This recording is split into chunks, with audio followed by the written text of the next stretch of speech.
Welcome everyone again. This is the first stream, and we're going to talk about tech interviews at takeaway.com. And my guest is Sabrican today. Sabrican works as a lead software developer at takeaway.com in Berlin. And I know him for more than 10 years. And I know that he worked in banking and cruising industries before, and now working in food delivery industry. And we worked together for almost 2 years, I guess, in Istanbul. And he's one of the most humble people I know. And so, yeah, without further ado, welcome, Sabrican. Hey, man. Thanks for inviting me to this. I'm a bit nervous, so let's see how it goes. Yeah, I'm a bit too, so don't worry. And we are like all kind of friends here. So everything should be fine. So, tell me a bit about the company. So how big is the takeaway.com? Like how big is the engineering? In which section do you work? Like a bit introduction. Sure, I can actually go through a little bit of the whole career that I have in the takeaway. Because in 2.5 years I have been here, it get enormous. And it got big really fast in this time. When I was joining my team, specifically, the team was 15 people, but right now we cannot tell that we are a team because we are like 100 people. We kind of a department right now, and the takeaway basically by buying the other companies in the Europe and some acquiring some big companies like Delivery Hero, and in the last year merging with Just Eat. It got into a point that I don't know. We have around 6 engineering offices around the world, and around it should be more than 400 engineers at this point. 400 engineers? Yeah. How many people are in the like overall company? Do you know? Well, when I joined, there was around 600. In 1 year, it was up to 1,000 to 1,500. And now it's, I don't know, it's just too much, too many people. Yeah, Abdullah has a question like, where is the main operation? I think where is the headquarters at the moment? The headquarters of the takeaway, the European side at least, as far as I know, it's inside Netherlands. We have 2 offices in Netherlands. One of them is in Enschede and one of them in Amsterdam. In Enschede, we do the engineering, and in Amsterdam, we have marketing and some business headquarters. So, like, as you also mentioned that you bought some competitors in the mostly German-speaking countries, like in Europe. And how was this, like, how was the merging process? So tell us about a bit getting bigger in a really short time. How was it on your side, on the engineering side, also in the company? Well, I think in every side it was a little bit catastrophic, or I would say since this merger or buying or acquisitions are really fast. Basically, they were buying 5 to 10 companies each year. We had our own roadmap inside the restaurant logistics. I will talk about restaurant logistics mostly about that because that's the part that I'm working intensively. So in that one we have our roadmap, but with these acquisitions and additions, we always had to maneuver to something that they needed in the business side, so that we can fulfill the business, or we can basically scale in order to satisfy the customers in efficient way. So basically, we had some roadmaps, but everything changed in the way, and for a long time we had to like save the day kind of thing, and right now we are here in a good, I would say, in a good place. So Zach, Fatih has a question. I'm also curious about that part a bit. So do you share so since you got merged with different companies, and how is the tech stack side? So like, do you share the same infrastructure? And how is the separation, and how is the thing, like how the merge happened on the engineering side? So it's they have like on the business side they have this idea. Our CEO has this idea, basically that whichever website you are going, you will be seeing the orange and the white letters, and it's basically doesn't have to be takeaway.com, because as Fatih said, if you're going from the Netherlands, you will be going to Thuisbezorg, or if you're in Germany, Lieferando.de, because basically the people are knowing this branch of this company. Yeah, it's all about brand awareness, basically. Exactly. So it's basically going into the brand that you know. Mm-hmm. Yeah. Okay. Now I understand. So Zach, you're working in Berlin at the moment. I mean, you are working not working in the office because of the pandemic. Yeah. But how is the situation afterwards? Like, are you gonna go back to office, or the company is gonna go full remote or partial remote? Is there any strategy defined at the moment?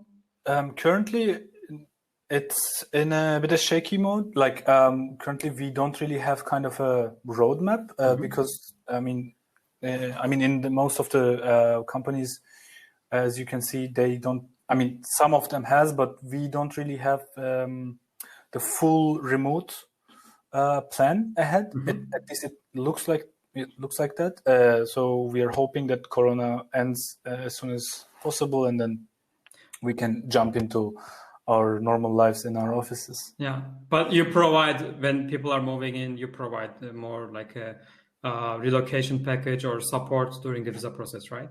As far as I know, yeah. Okay. So in these 2.5 years, we have acquired a lot of people from all over Europe. Yeah. And yeah, since they were moving, we were covering some of the expenses. As far as I know, yeah. Yeah.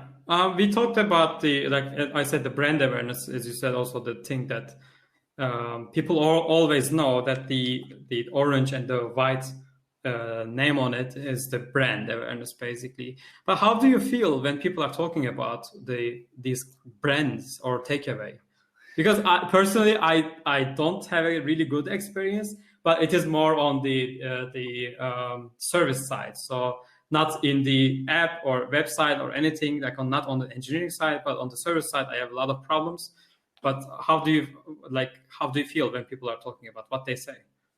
It's a really nice question, because there are so many things to improve.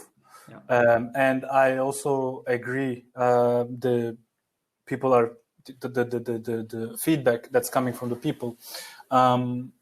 Nearly all of my friends have a bad experience with takeaway before. But yeah, as far as I can tell, we are working really hard to fix all of these problems. And yeah, trying to improve, slowly, but at least trying to get to somewhere. Yeah, I think we can definitely have some improvements also in the tech side. But as far as I can say, that's not something that I can be affect this to change, but mostly the people that are in the consumer side. Yeah. Because where I'm working is mostly what we call Scuba, what we call the restaurant logistics. So we are actually working on the price model that Takeaway gives you, so that if you are a restaurant without a courier, that's where we get in. Okay. So we handle your couriers, and then all these side products that you're going to use, etc. yeah, on that side we will be improving more Yeah, sure. because I can be like affected on that one. But Yeah. I absolutely know that there are like a lot of really nice, really good developers trying to improve the consumer front end or Yeah. products. Yeah, we are going to talk about how you got these nice or skillful developers today. But let me ask you one more question. Like, why do you work at there? Why do you work at Takeaway? Like, what do you like there that you can also recommend other people that you can say? For me, the job was mostly about the people. Because I mean, you talk with people, you work with them every day, and then in every aspect, you need to have like good people in order to make good things, basically. And that's my answer, basically, because inside the Scuba, inside the restaurant logistics, I believe that I have the best people around me, and I love working with them. And yeah, that's mostly the thing that is keeping me inside this company. Nice people, cooperation, collaboration, positive thinking, and yeah, proactive thinking. Yeah, so when you have the great team, it's always the rest is generally easy. That's as also my experience. So it's totally understandable. I have I want to go a bit on the engineering side slowly. And first question that I have is that do you have an engineering philosophy? Like, I mean, what is more important on the engineering side? Like ship fast and fail or fix it on the way, or directly ship high quality, but it will take, as all of us know almost, that it will take a bit longer. So do you have any philosophy or any style in the engineering department or in your department directly? I think about the front end or maybe the Scuba or restaurant logistics, I can say that the word for us is the flexibility. The roadmap, the things that you planned, these things are always changeable. It's just because the company's situation, because some of the companies you don't see this. Some of the companies have like some time for like 8 months that it just linearly grows, and you will have some time to do some I don't know, maintenance on the way. But in this one, even though you have like a fully yearly plan made, something could change and you have to rearrange everything. That's why we don't plan so far ahead, and we are mostly focusing on what is the most pressuring issue that we can fix it in a short time. And about the features, of course, we are aiming for excellence, but there are things that needs to be done. Yeah. And I would say the people I'm working with is most like a pragmatic than just aiming for excellency and requiring more time. I would say, yeah, they are trying to focus on what we can do with the time given in the best way possible. Yeah, it's basically the kind of a philosophy that we're trying to do inside our teams. Okay, I understand. So let's start with the interview process, because this is our main topic today, and I think I got the general information, so I can, based on the information you gave, I can place myself in the interview process. And so tell us the story of the interview process, like in which steps like you do, and so when I apply to Takeaway. And what are the hiring stages? So in which steps do you have currently? So first of all, let's just clear this thing up, that inside the Takeaway.com, there are multiple teams and multiple hiring processes. Unfortunately, not every hiring process is the same for every part of the team. So we have, for example, we have offices in Israel.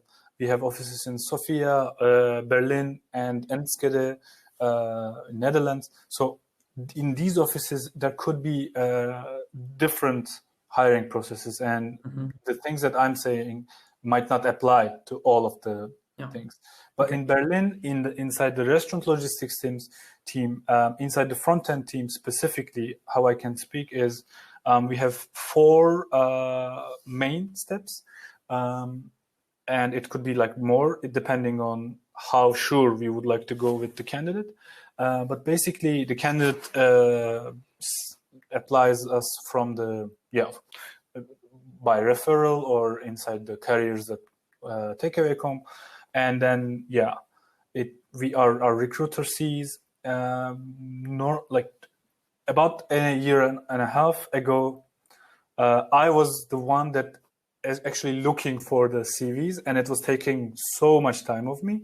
You were 15 people, right, at that time? Like how many you said before? How many? 20? 2 years, around 2 years ago, we have 15 to 20 people. Okay, so it means inside our team, and there were so like too little recruiters for us to look into all the CVs that we are getting. So we had to jump into that process too.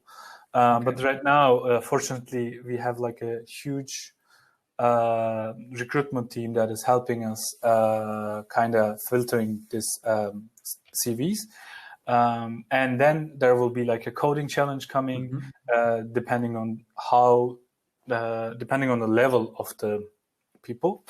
Then there's a tech interview after the coding challenge, if we find the coding challenge worthy, and if we have like a good vibes from it. And at the end, we really care about the team meeting, and we are actually trying to gather as many as Scuba people to meet this new candidate. So we will have like a good really good feeling in order to move on with them. Basically this. So you start with a recruiter process, which means like they get the CV and then they take a look at the CV, and then they give you like a good to go or not, depending on in which level you are looking for as in the candidate. So I want to ask a bit normally we will go with the tech interviews directly, but I want to ask a couple of questions regarding CVs, since also you mentioned that you were taking a look at the CVs before. Yeah. And what do you think about like what kind of CVs stand out when you first see them? Do you take a look at the cover letter, or what kind of CVs do you think stand out? Before then, I think there were some people sending us the cover letters, and we were basically skimming them because it was like a little bit of a chaotic time that I had to do this and that and get more people, and it was like a bottleneck because you have a lot of things to do. If you have more people, they can work, but if you focus on that, your work is piling up. It's like a kind of a cycle, vicious cycle that's kind of eating you. But basically, every day I had like some time to look into the CVs around like 30 minutes or 1 hour. And what I am doing for every CV is basically looking at them around 5 minutes. I don't think more is needed. And in that CVs, I'm just looking into the things that this person has been doing. What are the accomplishments? How long is the CV is really important, because if it's like a 5 pages, you cannot find the good things that this person has done, because I cannot skim 5 pages in 5 minutes. It will be like taking too much time from me. So basically, it's like a short, not 5 pages, but maybe 1 or 2 that directly displays what are the accomplishments, what are the critical things that these people achieved. Yeah. So you can get a better judgment on them, right? Exactly. Like which industries they worked on, which are the applications they have been doing. Maybe like the GitHub links, it's really important if they have been doing something open source. Stuff like that is really like I really find them very important. Or if they have been in some meetups, giving talks, stuff like that. It always gets me interested in those things. Other than that, I really don't like people sending us the Microsoft Word documents because that's always like a hassle. Just send PDF. That's one important thing. And yeah, I mean, in general, the things that you are proud of in one page. In one. Yeah. Mm-hmm. Okay.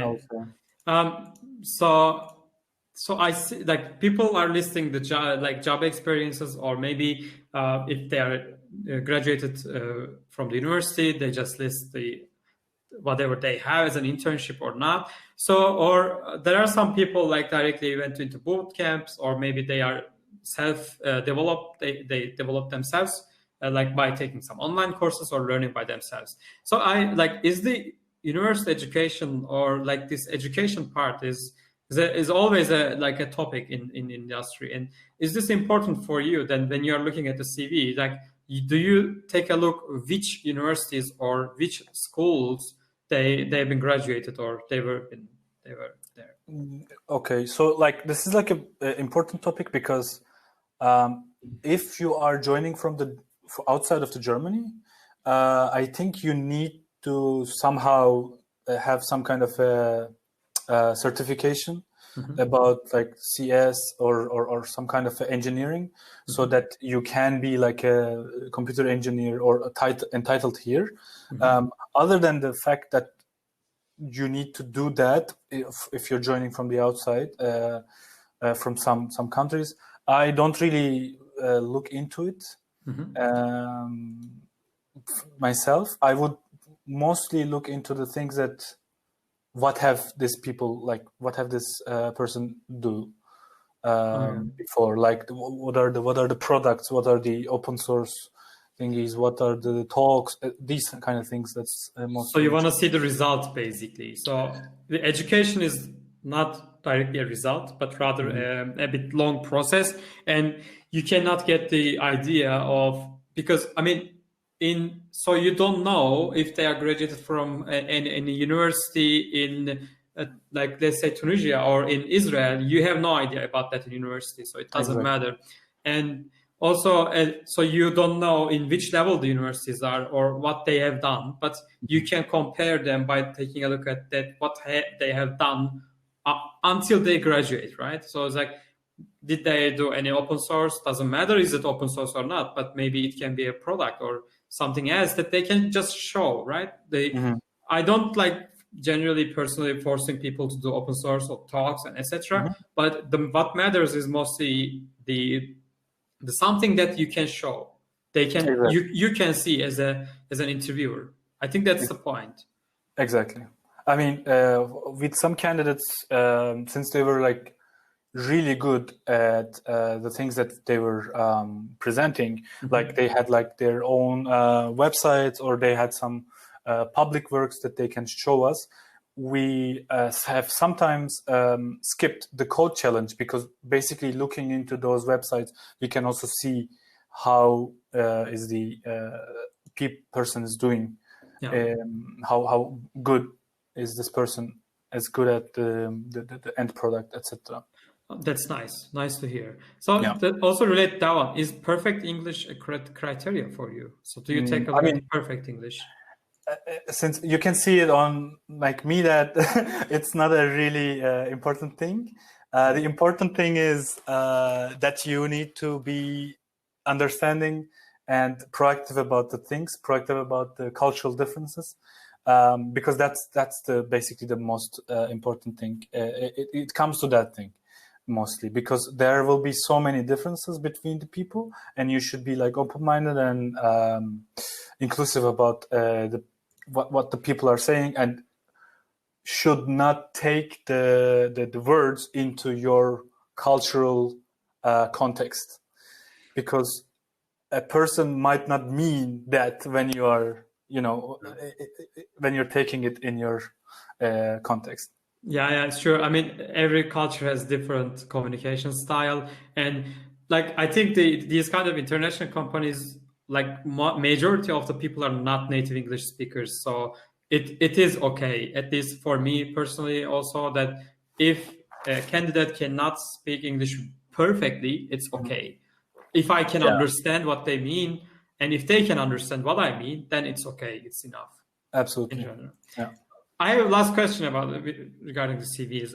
Do you take a look at like past programming languages or the frameworks? So they say you are looking for a senior developer, or maybe some higher levels, doesn't matter, or even juniors. So do you take a look at, like they say, do you expect that they used React, for example, or they use JavaScript, or maybe they just use Java only, one specific language, or Python even? So are these things generally a criteria for you?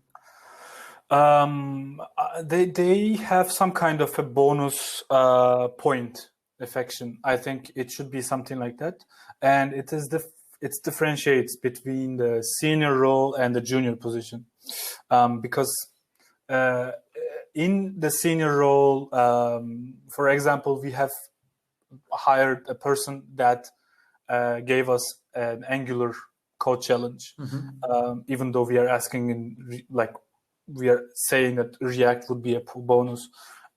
He did in Angular, and we were like really impressed with it. And then we just hired him. And if you are a senior, basically the language should not be something that should be limiting you. In the junior case, I would say just because of how you should adapt into the environment, a basic JavaScript knowledge or HTML CSS knowledge is absolutely needed, and that's what we are looking for. Okay.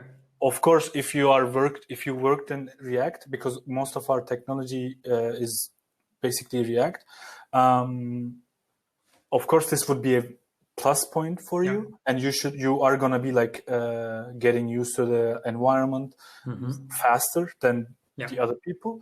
But the ability to learn is the best thing about juniors. About the senior is mostly about how a person did this code challenge. So is it like scalable, or how are the tests looking? Why he choose this technology over that? Stuff like that. The questions are different. Differentiates between the code challenges, I would say. Okay.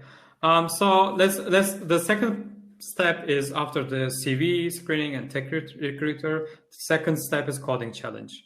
So I assume that as like a kind of industry standard at the moment, just sending a test to candidate to see how they are performing in a given project.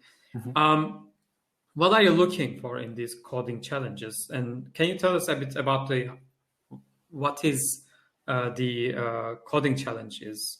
Like, what do you look for? Coding skills, or maybe testing the code as they write it, or problem solving skills, or maybe collaboration skills? I don't know.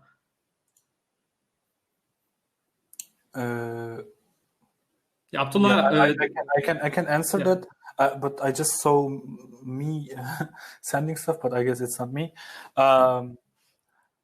So the coding skills, inside the coding challenge, what we're looking for is basically how your app is structured. We have like a list of things that we go through when we are looking into it.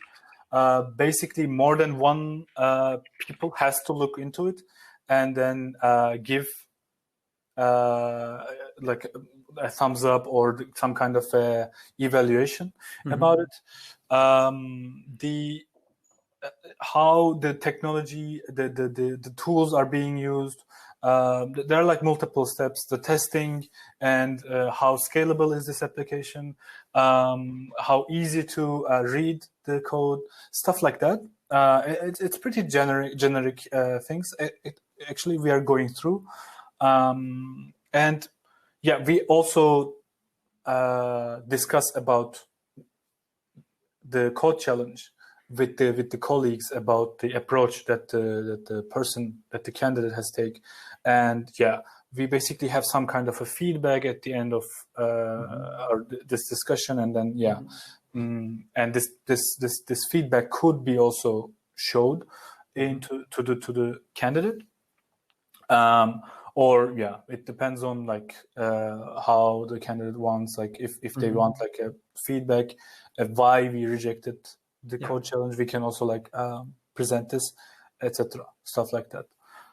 So in this, like you said, so you gather together with your colleagues and talk about the coding challenge, and you are discussing the approach and etc. But like, what specifically do you talk there? As like, you got the code challenge from the candidate, and everyone take a look by themselves in the team, and then you get together, and what do you talk there? So in which approaches do you approach to the coding challenge or the test that you got the code? What I am doing is mostly like going over the list of the things that we have already approved in the beginning before the code challenge, like the things that we are going to look, how he has been using his HTML skills, his CSS, and the JavaScript skills. If he used React, which version he used, if he is using the new hooks in a way that we would like to see, or some people are trying to use these new technologies, new things that is being presented, but in a way that it's not really nice to like read, or you can also see like it's not scalable. Because they're like things that I'm not gonna get very super deep into it, but basically we have some kind of a standard that we are looking for in this test, and these standards of course changes between the senior level and the junior level, and we are basically looking into these when we are assessing it, and then trying to give feedback to the people that are looking also. One thing that is important, that not all the people inside the team is not looking into this. Basically, the people that are interested in that has some kind of experience can look into it. Basically, starting from like the seniors and the mid-levels, some of the mid-levels can look into the so you're like 100 people, right? It will be like a huge time investment if everyone takes a look. Yeah. Well, the thing is, in the front end, we are only focusing on the front end, and the front end team. Somebody was asking, how big is your team? Inside the front end team, we are currently 10 people, and we are hiring. Who doesn't? Little advertisement. And inside that team, there are like mostly 4 people, including myself, doing this code challenge checking, and it's already so many. Okay.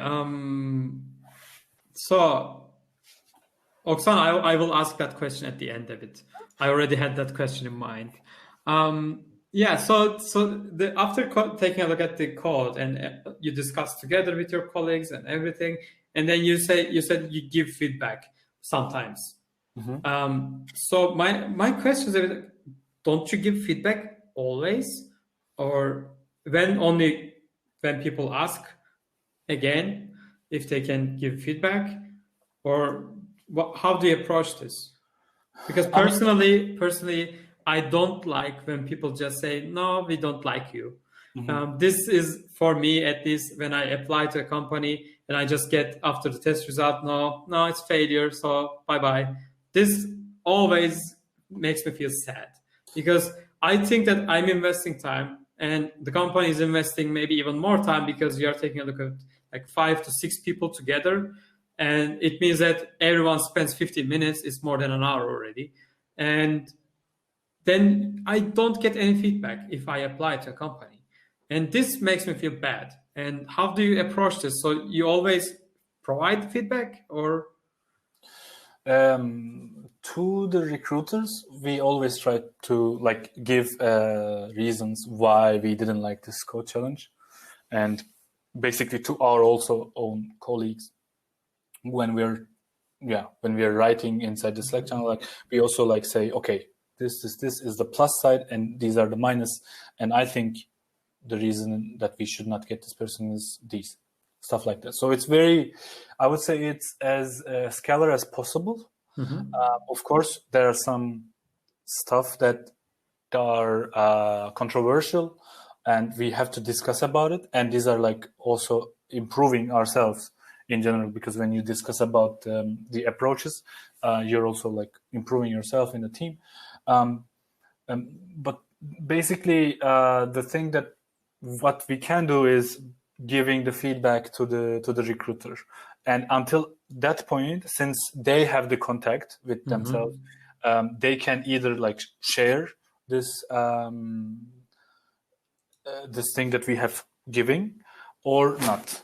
That's the problem with it, maybe. And I think this is something that I don't know if I can change it. But if a person is literally like asking us what are the reasons, because that happened before, we have written like, okay, this, and here's your answer. That's why you have not got in. Okay. Oh, I understand. Yeah. As I said, it's like when I get the rejection letter, I always ask to get some more feedback. And when I was on the hiring side in my in the company that I'm working in, I was always trying, but sometimes there are some like many things happening in the company. You have a lot of work to do, and you need to list these things down, write and send a nice email, and etc. This is always a challenge and time consuming. Sometimes we just skipped, but I always felt bad also skipping these kind of things. Yeah. So let's go talk about a bit technical interviews. So you said you have technical interviews. What are they? I mean, what does the technical interview mean after the coding challenge? So what do you do there? So I haven't had any coding challenges that doesn't have questions after the challenge. So basically, in this interview, we talk about the coding challenge that has been given us, the things that we like, the things that can be improved. We talk with if we have the discussion about the approach that the candidate took. We talk with that person. Why did you take this approach? What was the idea behind it, and things like that to explain what was the mindset behind. Of course, there are some also questions about, I would say, general questions, not like direct questions like, okay, let's talk about the specificity in CSS. It's not something like that, but mostly, why did you use this kind of technology? What do you know about stuff like that, etc. Of course, this is like one part of the, I would say, the meeting, and in the other part, we are also interested in the soft skills of the candidate. By soft skills, I don't mean like what's your favorite food, stuff like that, or how are you working right now? How, like, what are the things that is important to you? Because in a way, as I said in the beginning, we really care about the people, and we really want to work with a person that is proactive about the things that we're working. That's the most important thing for us. And we also challenge him on those areas with the questions that we have that I cannot say. Yeah, of course. Some things should be disclosed, I guess. Yeah. So as I understand it, you're taking a look at the approach of like let's say problem-solving ability, or also the communication skills, because I assume that this person should be able to explain why they took that approach, and also maybe analytical thinking skills, let's say, and also at the same time the culture fit, right? Yeah. As I see, like the soft skills, the culture fit, are these people are okay in a team. And do you ask, for example, do you ask to the people, to the candidate, maybe it's like zooming out from the application code, like they say they did a coding challenge and then it's done, everything is cool, but do you try to ask them more the broader questions, not but like more applying the coding challenge into the more scale? Because I assume that your coding challenge will be related to the work that you are doing. The problem that you are giving to the candidate should be related to the food industry, I just assume, or some screens of your product. Maybe that's at least that's what we were doing in before. So be able to understand, to be able to see that they are also knowing or maybe trying to find out the business side a bit. That was the reason. And do you try to ask them or approach them that they should apply the learnings from the coding challenge to some broader picture, some the product? First things first, I think the coding challenge itself is not super related with the business that we are doing, but the technology that they're using inside, or the product that they're doing, is going to be helpful with the things that we're working on inside the takeaway, because we are actually asking like something that is I would say relatively different than the normal front-end application. And yeah, at this point, we are actually like trying to assess a person's flexibility to learn this thing and then try to come up with a solution in on his own time. That's basically the aim that we are trying to have to get the flexibility of this person. How can this person learns this thing and then applies to a product that could be very stupid, and how would it look?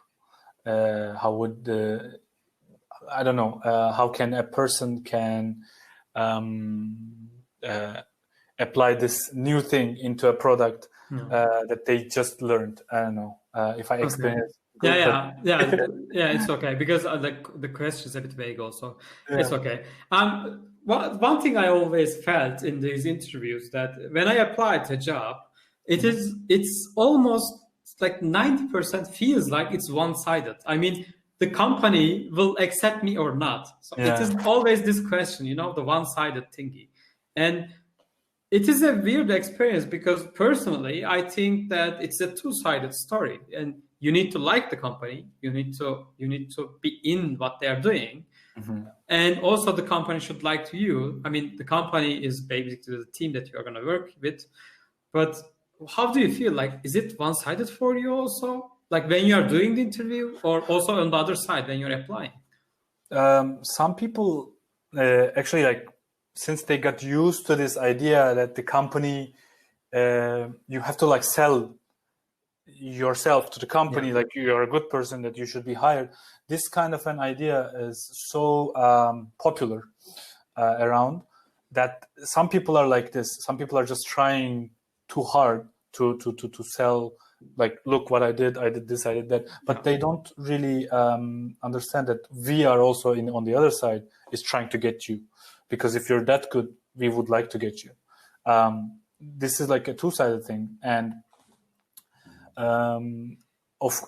since this is the situation, I always give at least like 15 minutes at the end of the interview, in order to, if they have like a question for us, if they have like things for them to, like, I don't know, resolve, how we are working, if you're happy in this company, what's the worst thing about this company? These are the questions that they're asking.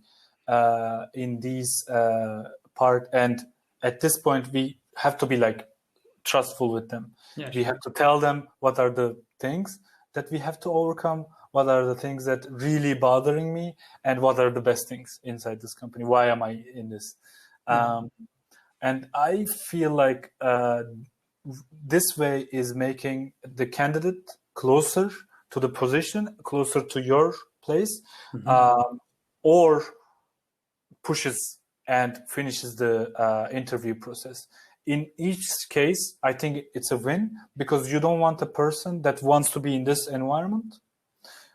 And if the person is getting closer to you, that person, that people you want in next to you when you're dealing with the problems. And that's what the idea is about.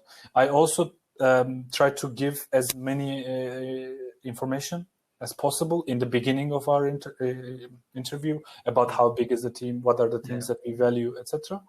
So yeah, the biggest problem for me is not knowing what's happening inside the company when I take an interview. And I try to be a person that is doing this interview as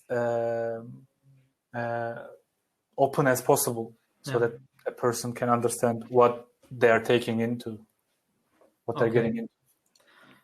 Okay, it's always, as I said, it's always felt that it's one-sided. But when I'm doing interview, it always feels like it's a two-sided. So it's a weird combination. But I agree what you said.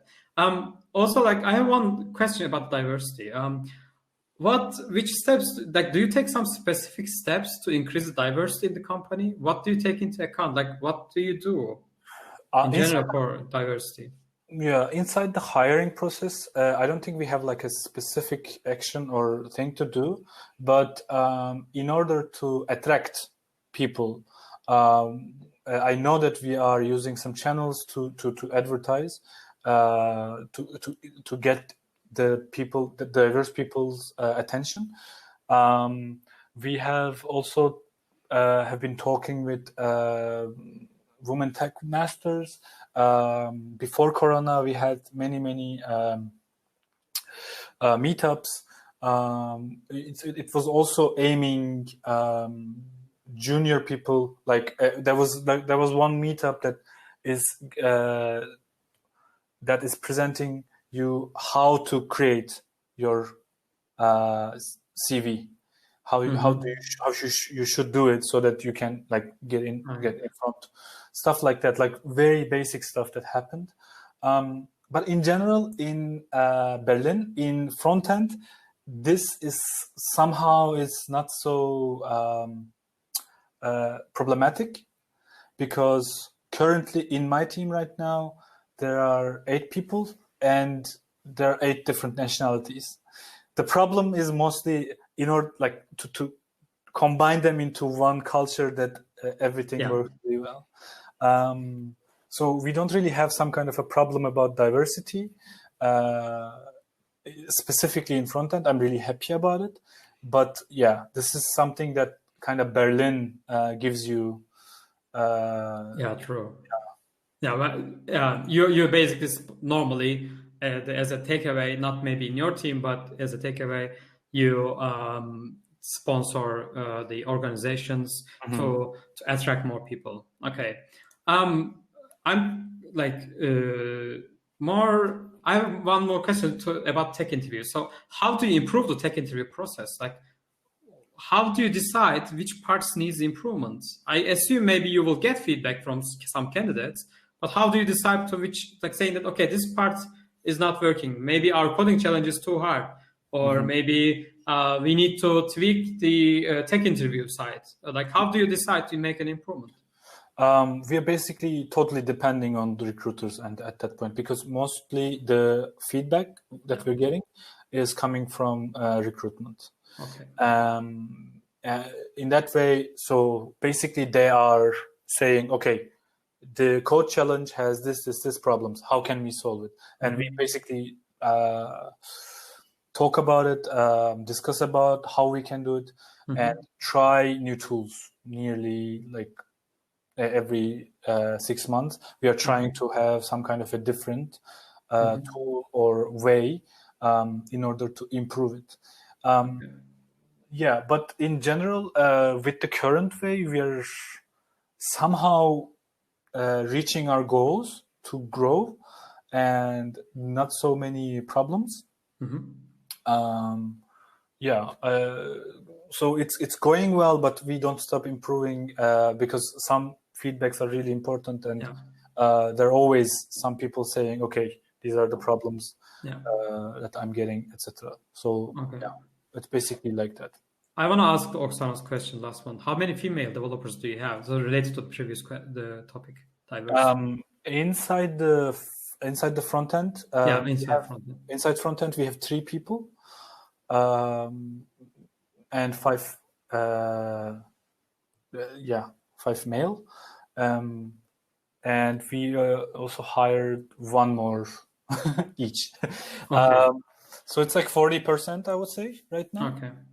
It's pretty nice, and I hope that we will have like more females at some point. Yeah, maybe from all genders. Also. Yeah. So I want to ask the previous question from Oksana, actually, the 2 previous. What was the worst experience, that interview that you have had with a candidate? So like, what are the red flags for your team? Or maybe what are the biggest mistakes you have seen in the candidates? I think it's also like a very generic answer that I have. Mostly when we are asking, like, so in general, we have like this really important things that are in our minds. Like, so the teamwork is one of the things, the flexibility and the openness. These 3 things are really important for us. And if we think that the candidate is failing one of these 3, it is starting to become yellow or even red. So in that sense, a person that wants to work on his own all the time is someone that we might not interested in, because we are totally dependent on teamwork, and we would like to like have a team that is totally dependent on each other with knowledge nodes on it. So that could be like one thing that we have seen before, that one person said, which is totally fine, by the way, to my point, but this is not something that we need inside our team. One person said, I want to have like the tickets, and I want to work on myself, and I want to finish them, and that's it. And I don't want to do anything. So this is perfectly fine in the tech industry. It's just something that we are not looking for. So your worst interview was with that person, you say? I would say that can be like worse. But that's why I was asking, what's the worst one? I need to think about it, actually. I don't have like, oh my god, this one was the worst. There was some of them that we had like issues with communication, that we didn't really understand each other, and this was very nervous. Like, even though you don't think when you are the interviewee, when you are the candidate, you are always nervous, right? Yeah, you don't sure, think, of course. You don't think the person that is in front of you can be nervous, but also the person that is interviewing you can nervous in this kind of situations, because you don't know sometimes what to do. I would say like, yeah, we didn't understand each other. We had like very long discussions about what do you mean about this and that, and it took into some levels that we really didn't want to like discuss about the issues that has been talked before. Maybe that one can be like a good candidate for this question. Okay, mine was so we were hiring, and then my experience with the worst candidate was we sent the coding challenge, we got the coding challenge back, and coding challenge was not really great, and I had like maybe 15 questions about the coding challenge.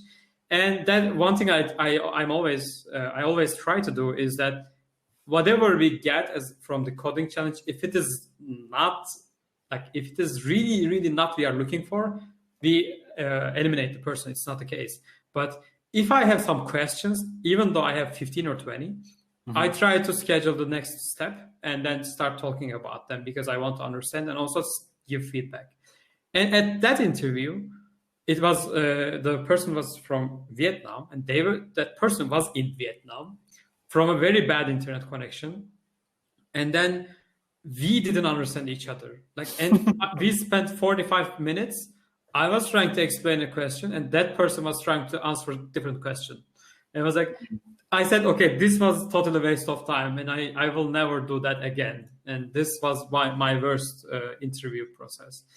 I also like, what I'm curious about, like, then let's say, what were the top 3 or 2 maybe questions that you got as the best questions that really you thought, oh, that's a really nice question? What was it like? Do you have some top 2 or 3? I don't know. I don't have it off the top of my head, but showing interest to the team is really important. Like what are the things that you're doing?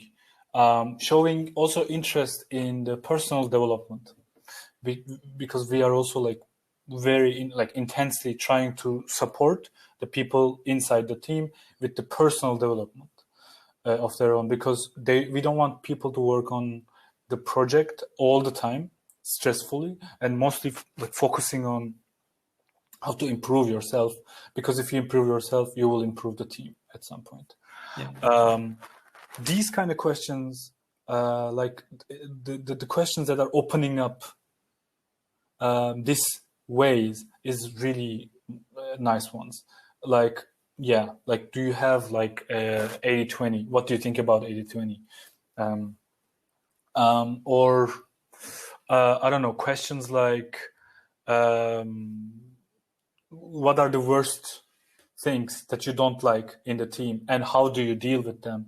Or the things, the small question like, how do you deal conflicts inside your team? Yes. Stuff like that is, I think it's really important, and that's what I would ask, and that's what I would like to be asked, because these kind of things, I think, should be important when you're joining to a new team.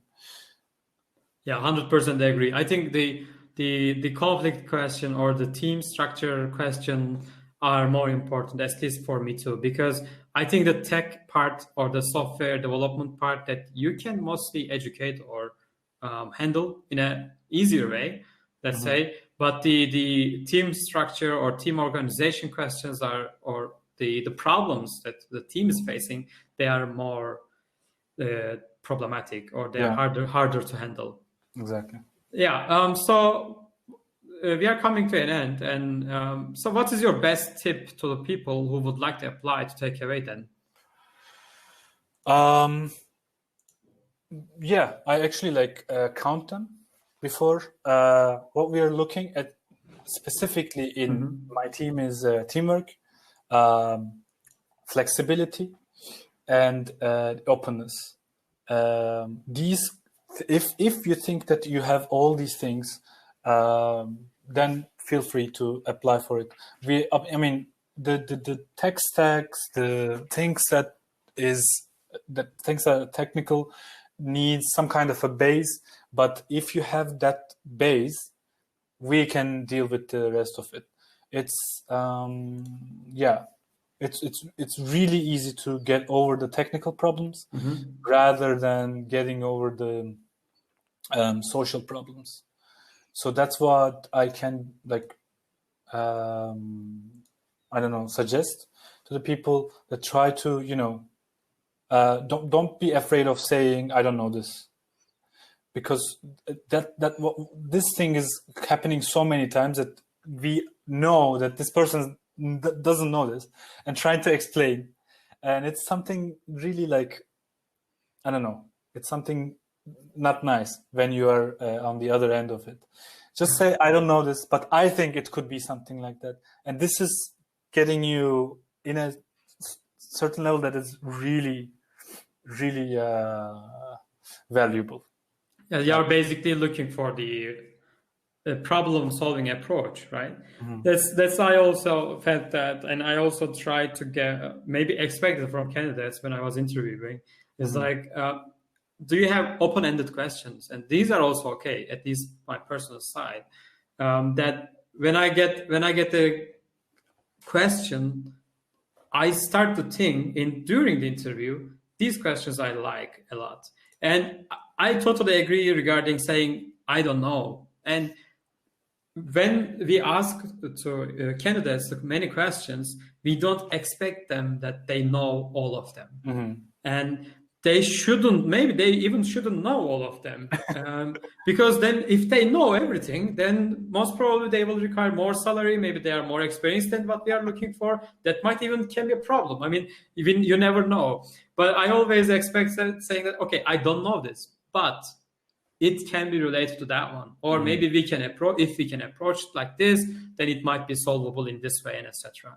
I think it's a very, very nice tip. Yeah, I thanks a lot. So we skip some questions in the chat because I thought they are not really related to tech interviews.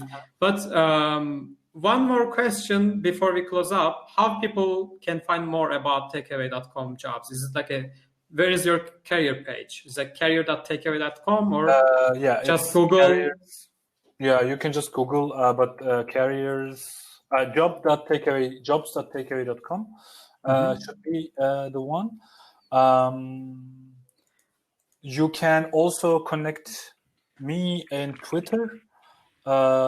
Just drop me a message that I can like give you like answers about anything. If you want to know more about this stuff, we are always hiring nearly all the time and nearly all like everywhere in the world. So yeah, if you want to go to Sofia, you can also like find a job and takeaway in there. Other than that, just